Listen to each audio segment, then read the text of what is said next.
अस्सलाम वालेकुम नाजरीन, एक नए व्लॉग के साथ आपकी खिदमत में हाजिर है। नाजरीन, आज की इस वीडियो में हम डिस्कस करेंगे इंतखाबात को। क्या इंतखाबात होंगे 8 फरवरी को?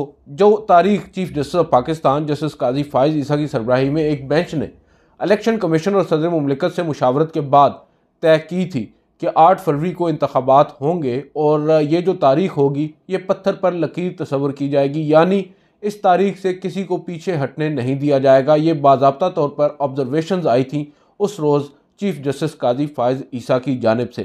ताहम हमने देखा कि एक साजिश या आप कह सकते हैं कि एक बयानिया बनाने की मुसलसल कोशिश की जाती रही और इंतखाबात किसी भी तरीके से डिरेल करने के लिए एक माहौल पैदा किया जाता रहा। मुसलसल ख़बरें आती रहीं।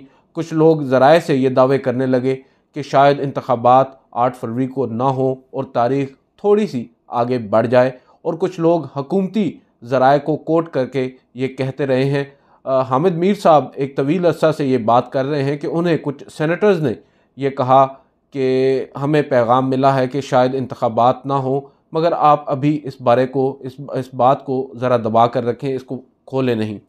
आज उन्होंने एक ट्वीट किया है और उस ट्वीट में वो ये कह रहे हैं कि वो जो सेनेटर्स हैं जो मुझे कहा करते थे कि उन्हें निगरान वज़ीर-ए-आज़म यानी अनवारुल हक काकड़ साहब ने ये बताया है कि 8 फरवरी को इंतखाबात नहीं होंगे, अब वो भी आएँ सामने और लोगों को बताएं। और ये आज जो करारदाद एक पेश हुई और पेश नहीं हुई बल्कि मंजूर हो गई है, ये बदकिस्मती है पाकिस्तान की कि एक तरफ सुप्रीम कोर्ट ऑफ पाकिस्तान तमाम स्टेक होल्डर्स को ऑन बोर्ड लेकर एक फ़ैसला देती है और उसके बाद हमारा जो पार्लिमान है, जिसकी आप कह सकते हैं कि बालादस्ती की गवाही हमारे चीफ जस्टिस काजी फ़ाइज़ ईसा देते नहीं थकते, और इसी पार्लिमान के हकूक़ और इसी पार्लिमान की आप कह सकते हैं जो बालादस्ती है उसको स्ट्रेंथन करने के लिए वो फ़ैसले दे रहे हैं और आप कह सकते हैं कि अप्रूवल दे रहे हैं बाकायदा तौर पर, और ये बात तस्लीम कर रहे हैं कि सुप्रीम है पार्लिमान और सुप्रीम कोर्ट को इख्तियार नहीं है कि पार्लिमान के मामलात में दखल अंदाज़ी करे, और बावजूद इसके हमारा यही पार्लिमान सुप्रीम कोर्ट के फ़ैसले को यकसर नज़रअंदाज करता है। भले ही 12 या 14 अरकान सेनेट उस वक्त मौजूद थे जब ये करारदाद पेश की गई, और सवाल ये है कि ये करारदाद पेश की कैसे गई। असल इसके पीछे पस पर्दा वो कौन सी ताकतवर शख्सियात हैं जो अभी तक इस चीज़ को लेकर चल रही हैं। और आज जो करारदाद पेश हुई है, पहले तो ये बताया गया कि इसमें सिवाय नून लीग के तमाम ही लोगों ने इसकी हिमायत की है। बाद में मालूम हुआ कि पाकिस्तान तहरीक इंसाफ के जो रुकन हैं उन्होंने भी इसकी मुखालफत की है, और नून और पाकिस्तान तहरीक इंसाफ दोनों ने मुखालफत की थी इस करारदाद की। और अब जो बहरामंद तंगी हैं जिनका ताल्लुक़ पाकिस्तान पीपल्स पार्टी से है, उन्हें पाकिस्तान पीपल्स पार्टी ने शोकाज नोटिस जारी किया है और वो ये कह रहे हैं कि उनसे गलती हुई है। उस वक्त उन्हें कोरम जो है वो कॉल करना चाहिए था, और कोरम पूरा ना होने की बुनियाद पर ही ये करारदाद जो है वो पेश ना होती और मंजूर ना होती, मगर किसी ने भी कोरम की निशानदेही नहीं की। अब जिन बहरामंद तंगी ने तो उस वक्त चले हिमायत कर दी, मगर पाकिस्तान तहरीक इंसाफ हो या मुस्लिम लीग नून के अफनान जो हैं अफनानुल्लाह, उन्होंने दोनों ने ही कोरम की निशानदेही नहीं की, जो इन इटसेल्फ बहुत से सवालात को जन्म देता है।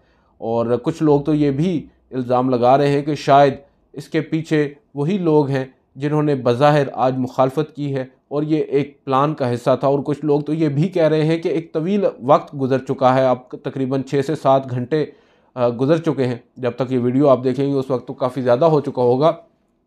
अभी तक मुस्लिम लीग नवाज़ की जो सीनियर लीडरशिप है उनकी जानिब से कोई बयान नहीं आया इससे मुतालिक जो आज करारदाद पेश की गई और मंजूर की गई। इसके बाद अब तमाम तर नज़रें सुप्रीम कोर्ट ऑफ पाकिस्तान पर लग चुकी हैं कि सुप्रीम कोर्ट कैसे अपने फ़ैसले का दिफा करेगी। और भले ही ये बात बहुत से लोग कह रहे हैं कि इस करारदाद की कोई कानूनी हैसियत नहीं है और इससे कुछ भी नहीं होगा, मगर एक माहौल बनाना मकसद होता है और वो माहौल काफ़ी हद तक बना दिया गया है। और दहशतगर्दी को जवाज़ बनाकर बहुत से लोग ये दावे करने लगे हैं। आज मुख्तलिफ़ टॉक शोज़ में भी कुछ सेनेटर्स जो हैं वो ये दावे करते नज़र आए कि इंतखाबात इस वक्त करवाना शायद ख़तरे से खाली नहीं होगा और इंतखाबात को आगे लेकर जाना चाहिए। अब सवाल या इम्तिहान चीफ जस्टिस काजी फ़ाइज़ ईसा का है और सुप्रीम कोर्ट ऑफ पाकिस्तान का है। और ये पहली दफ़ा नहीं है, क्योंकि बहुत से लोग कह रहे हैं कि चीफ़ जस्टिस काजी फ़ाइज़ ईसा ने जब कह दिया है तो फैसले पर अमल दरामद होगा। ख्वाहिश तो हमारी भी यही हो सकती है, राय भी हमारी यही हो सकती है, मगर हमें ग्राउंड रियलिटीज़ को भी देखना है। जब तमाम स्टेक होल्डर्स एक साइड पर खड़े हो जाएं, आपको याद होगा जो साबिक चीफ जस्टिस सुमरता बंदयाल थे, उन्होंने भी इसी तर्ज पर एक से ज़ायद फ़ैसले दिए, मगर उन फैसलों पर अमल दरामद ना हो सका। बावजूद इसके कि वो फ़ैसले सुप्रीम कोर्ट ऑफ पाकिस्तान के थे, उन फैसलों पर अमल दरामद करने से गुरेज़ किया गया, मुख्तलिफ़ हीले बहाने अपनाए गए। और अब की बार ये दावा ज़रूर किया जाता रहा, हम भी उसमें शामिल हैं, कि काजी फ़ाइज़ ईसा अपने फ़ैसलों पर अमल दरामद करवाना जानते हैं, मगर सवाल ये है कि कैसे वो अपने फ़ैसले पर अमल दरामद यकीनी बनवाएंगे। गो के उनकी नीयत होगी, उनकी ख्वाहिश भी होगी। और मेरे नज़दीक तो जस्टिस काजी फ़ाइज़ ईसा के लिए सबसे बड़ा जो इम्तिहान है वो इस वक्त साफ़ और शफाफ इंतखाबात का इनेकाद यकीनी बनाना ही है। 8 फरवरी को इंतखाबात चलें हो भी जाएँ, मगर इंतखाबात साफ़ और शफाफ होंगे, ये उससे बड़ा सवाल है। मगर अब हम पहले सवाल की तरफ ही वापस बार बार आ रहे हैं। ये हालत है हमारी कि अब इंतखाबात सर पर हैं और कागजात नामजदगी पहले जो एक सिलसिला शुरू हुआ था, आपको याद होगा 2-3 रोज़ कबल ही मुस्तरद होने की ख़बरें आया करती थीं, और अब आज से हालात कुछ बदल रहे हैं कागजात नामजदगी की हद तक। आज चकवाल में भी जो अली नासिर भट्टी साहब हैं, जो PP और NA के जिन्होंने कागजात जमा करवाए थे पाकिस्तान तहरीक इंसाफ के, उनके कागजात मंजूर हो गए हैं। और ये खैर आज नहीं हुए, ये पहले हुए। और आज जो चौधरी अयाज अमीर साहब हैं, सीनियर सहाफ़ी हैं, कॉलमिस्ट हैं, वो भी पाकिस्तान तहरीक इंसाफ के उम्मीदवार हैं। उन्होंने भी कागजात नामजदगी जमा करवाए, मगर मुस्तरद कर दिए गए थे। आज उनके भी जो ट्रिब्यूनल है वहाँ से जो उनकी एक अपील थी उसको मंजूर कर लिया गया और उनके कागजात मंजूर हो गए हैं। और ये कोई मैं सिर्फ चकवाल की बात कर रहा हूँ, अदरवाइज़ ओवरऑल भी हम देख रहे हैं कि पूरे पाकिस्तान में अब पाकिस्तान तहरीक इंसाफ से वाबस्ता बहुत से ऐसे लोग, बहुत से ऐसे उम्मीदवारान जिनके कागजात नामजदगी पहले जो इंस्टेंस है उसमें मुस्तरद कर दिए गए थे, अब उनके मंजूर किए जा रहे हैं। और एक जानिब तो PTI को यहाँ तक रिलीफ मिल रहा है, मगर दूसरी जानिब जो इंतखाबात को मौखर करने की बात है या ख़बरें हैं, वो अब ज़्यादा ज़ोर शोर से आना शुरू हो गई हैं और बाकायदा तौर पर बिल्ली थैले से बाहर आ गई है। कुछ लोग तो कह रहे हैं कि पहले से ही बाहर थी, मगर अब बाज़ाब्ता तौर पर यह बहस शुरू हो चुकी है। सवाल ये उठता है कि क्या काजी फ़ाइज़ ईसा जब उन्होंने ये फ़ैसला सादिर फरमाया था और ये कहा था स्ट्रिक्टली कि कोई भी अगर इंतखाबात को मौखर करने या इंतखाबी अमल से मुतालिक मनफी रिपोर्टिंग करेगा या मनफी प्रोपेगेंडा करेगा या किसी भी तरीके से उनको डिरेलमेंट में, इंतखाबात की डिरेलमेंट में कोई किरदार अदा करेगा, तो उसके ख़िलाफ़ अदालत हरकत में आएगी। तो अब क्या उन सेनेटर्स के ख़िलाफ़ भी अदालत हरकत में आएगी? हरकत में ना भी आए, शोकाज नोटिस ना जारी करे, तो इन्हें अदालत की कार्रवाई का आगाज़ ना करे, मगर क्या बेहतर होगा कि अदालत उस मामले को कम अज़ कम टेकअप कर ले। और अगर अदालत ने इस मामले को टेकअप ना किया तो फिर हो सकता है बहुत से लोगों को शय मिल जाए कि शायद चीफ़ जस्टिस काजी फ़ाइज़ ईसा को कन्विंस करना भी इतना आसान नहीं होगा, क्योंकि सादा बेशक कम अरकान असम्बली की मौजूदगी में एक करारदाद मंजूर की गई है, मगर पार्लिमान है, पार्लिमान को चीफ़ जस्टिस सुप्रीम मानते हैं। अब देखना होगा कि अब की बार चीफ़ जस्टिस ऑफ पाकिस्तान क्या कहेंगे। और दूसरी जानिब पाकिस्तान तहरीक इंसाफ, आपको मालूम ही है, बल्ले के निशान के लिए सुप्रीम कोर्ट का दरवाज़ा खटखटा चुकी है और सुप्रीम कोर्ट ऑफ पाकिस्तान से उन्होंने ये इस्तदा की थी कि आज यानी जुम्मे के रोज़ उनकी दरख्वास्त पर, अपील पर, जो पेशावर हाई कोर्ट के फ़ैसले के ख़िलाफ़ उन्होंने दायर की है, उस पर समाअत की जाए। मगर आज क्योंकि समाअत मुमकिन नहीं थी, चीफ़ जस्टिस ऑफ पाकिस्तान समेत 7 जो जजेस हैं वो एक दूसरे केस में जो तहयात नाअहली का है, जिसमें आज फ़ैसला भी महफूज हो चुका है, उसकी समाअत में मसरूफ़ थे। और ओवरऑल भी अगर हम देखें तो सुप्रीम कोर्ट में जो इस वक्त जजेस की दस्तियाबी है वो भी मुकम्मल नहीं है। सिर्फ 9 जजेस हैं इस वक्त सुप्रीम कोर्ट ऑफ पाकिस्तान में मौजूद हैं, जबकि आज तो वो भी 9 नहीं है, वीकेंड है। जस्टिस याह्या अफरीदी हों, जस्टिस मंसूर अली शाह, जो दीगर मुख्तलिफ़ शहरों से ताल्लुक़ रखने वाले जजेस साहिबान हैं, वो अपने शहरों को लौट चुके होंगे। और आइंदा हफ्ते अब कौन से जजेस होंगे ये देखना होगा। फ़ाइनल हतमी काज लिस्ट आइंदा हफ्ते की अभी आना है, उसमें मालूम होगा। क्योंकि अब अगर मैं देखूं तो justice Ejazul Hasan supreme court में मौजूद नहीं है, जस्टिस मुनीब अख्तर मौजूद नहीं है, जस्टिस अत्तर मिनल्ला नहीं है, जस्टिस मज़ाहिर अली अकबर नकवी नहीं है, जस्टिस आयशा मलिक नहीं है, कई ऐसे जजेस साहिबान हैं जो सुप्रीम कोर्ट में नहीं है। कुछ मौसम सरमा की तातीलात के बाद वापस आए ही नहीं और कुछ आकर फिर चले गए, कुछ की सेहत ख़राब है वो नहीं आ सके। तो इसमें अब देखना होगा कि अब पाकिस्तान तहरीक इंसाफ की जो दरख्वास्त है, जो अपील है माज़रत चाहता हूँ, वो किस बेंच के सामने लगती है और क्या सुप्रीम कोर्ट ऑफ पाकिस्तान सिर्फ बल्ले के निशान से मुतल्लिक ही जो केस है उसको सुनेगी, या फिर जो आज डेवलपमेंट हुई है सेनेट के अंदर, गो के एक अलामती ही सही मगर एक बहुत बड़ी डेवलपमेंट है और शॉकिंग तरह से आप कह सकते हैं, शॉकिंग किस्म की ये न्यूज़ है।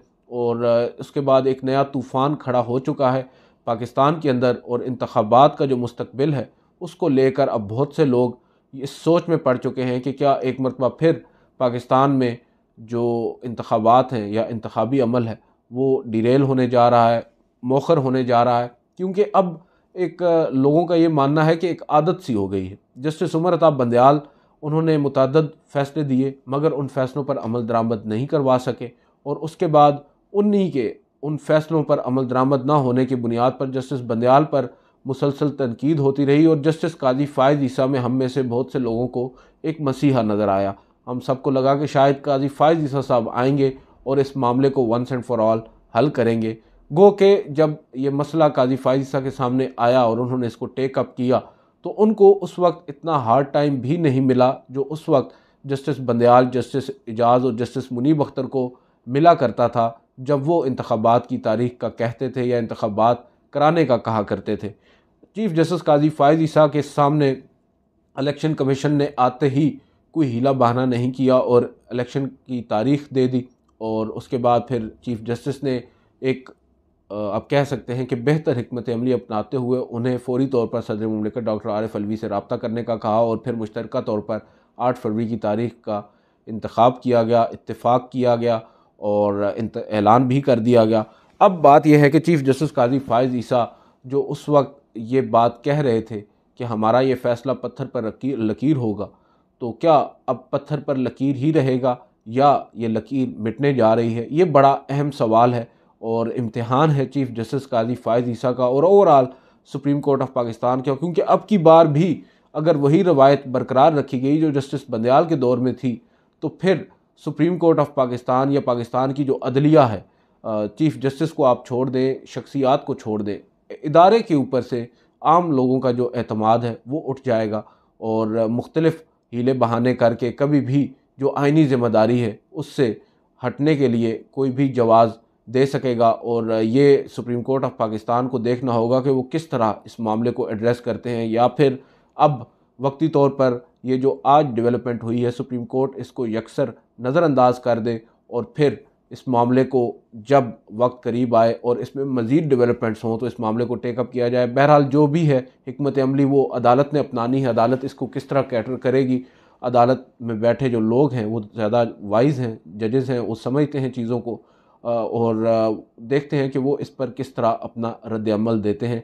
मगर इस वक्त ये बात कहना गलत नहीं होगी कि सुप्रीम कोर्ट भी सब कुछ देख रही है और उनको भी नज़र आ रहा है कि कौन क्या कर रहा है। देखना ये होगा कि क्या सुप्रीम कोर्ट ऑफ पाकिस्तान अब अपनी आंखें बंद रखेगी या इस मामले को एड्रेस करेगी। और एक सख्त किस्म की कॉल सुप्रीम कोर्ट की तरफ से आना ज़रूरी है। 2 रोज़ कबल ही आपको मालूम है पेशावर हाई कोर्ट का एक फ़ैसला था जो कोहाट में आरओ की तब्दीली का मामला था और उसमें JUI गालिबन सुप्रीम कोर्ट में आई थी, उन्होंने एक दरख्वास्त दायर की थी और चीफ़ जस्टिस ऑफ पाकिस्तान ने उस पर काफ़ी सख्त ऑब्जर्वेशंस दी थी और कहा था कि हम देख रहे हैं कि बहुत से लोग ये कोशिशें कर रहे हैं कि इंतखाबात जो हैं वो वक्त पर ना हो, इंतखाबी अमल जो है वो मुतासर हो, मगर हम ऐसा होने नहीं देंगे। तो ये जो ऑब्जर्वेशन थी काफ़ी हौसलामंद थी। जहाँ तक इंतखाबात के इनेकाद की बात है, साफ़ और शफाफ होना वो एक अलग मौजू है, मगर अभी सवाल जो वापस वहीं आ रहा है कि क्या इंतखाबात होंगे। चीफ़ जस्टिस ऑफ पाकिस्तान मुसलसल इस बात को दोहरा चुके हैं, ये कह रहे हैं, ये वाज़े कर चुके हैं कि इंतखाबात होंगे और 8 फरवरी को ही होंगे। अब जो डेवलपमेंट हुई है इसके बाद देखना होगा कि सुप्रीम कोर्ट किस तरह इस मामले को टैकल करती है। एक और भी डेवलपमेंट हुई है, जस्टिस मज़ाहिर अली अकबर नकवी जिन्होंने 2 रोज़ कबल ही अपना जवाब भी जमा करवा दिया है सुप्रीम जुडिशल कौंसिल में। और ये जवाब उन्होंने उस तफसीली शोकाज नोटिस के रिस्पॉन्स में जमा करवाया है। और इसमें उन्होंने दोबारा से अदालत से या सुप्रीम जुडिशल कौंसिल से ये कहा है कि जब ओपन कोर्ट में उनकी आइनी दरख्वास्त पर समाअत हो रही है तो क्यों कर सुप्रीम जुडिशल कौंसिल अपनी कार्रवाई जारी रखे हुए है। ये गैर कानूनी एक फ़ेल है। और वो बावर करा रहे हैं सुप्रीम जुडिशल कौंसिल को कि सुप्रीम जुडिशल कौंसिल जो है वो बाज रहे और जब तक मामला ओपन कोर्ट में चल रहा है एक आइनी दरख्वास्त की सूरत में उसको हल होने दिया जाए। और ये रिवायत है, माजी में कई हमारे सामने रेफरेंसेस आए जो ओपन कोर्ट में बाद में आइनी दरख्वास्तों की सूरत में आए और उन्हें पहले सुना गया, उसके बाद फिर मामला दोबारा से रिज्यूम हुआ सुप्रीम जुडिशल कौंसिल में। और दूसरी जानिब जो जस्टिस मज़ार अली अकबर नकवी हैं वो ये भी कह रहे हैं कि जो इल्ज़ामात या जो शोकाज नोटिस के अंदर बातें हैं, वो जो हक़ाइक़ बयान किए गए हैं वो दरअसल हकीकत से बरअक्स हैं, उनमें कोई सब्सटेंस नहीं है। देखते हैं वो किस तरह अपना ये केस आगे लेकर चलते हैं। उनका केस समाअत के लिए मुकर्रर भी कर दिया गया है। 8 फरवरी को अब समाअत होने जा रही है। जस्टिस अमीनुद्दीन ख़ान की सरबराही में 3 रुकनी बेंच समाअत करेगा। जस्टिस जमाल ख़ान मंदोखेल और जस्टिस मुसरत हलाली उस 3 रुकनी बेंच का हिस्सा होंगे। और 1:30 पर पीर के रोज़ ये समाअत होगी सुप्रीम कोर्ट ऑफ पाकिस्तान में। और देखते हैं जस्टिस मज़ार अली अकबर नकवी का मामला जो अब बहुत से लोग भूलते जा रहे थे, एक मरतबा फिर पॉपअप हुआ है। और जो आइंदा आने वाला हफ़्ता है उसमें और भी कई अहम नौइयत के मुकदमात केसेस समाअत के लिए मुकर्रर होने जा रहे हैं। बिलखसूस जो इंतखाबात का मामला है अब तमाम तर नज़रें उस पर हैं। और देखते हैं कि सुप्रीम कोर्ट अब अपने जो जजेस का एहतसाब है उसको ही फोकस में रखेगी या इस वक्त जो सबसे बड़ा एक आइनी बहरान है इंतखाबात के ना होने की सूरत में उसको हल करने पर अपनी तवज्जो मरकूज़ करेगी। आज की इस वीडियो से इतना ही, इजाज़त दीजिए। अल्लाह हाफ़िज़।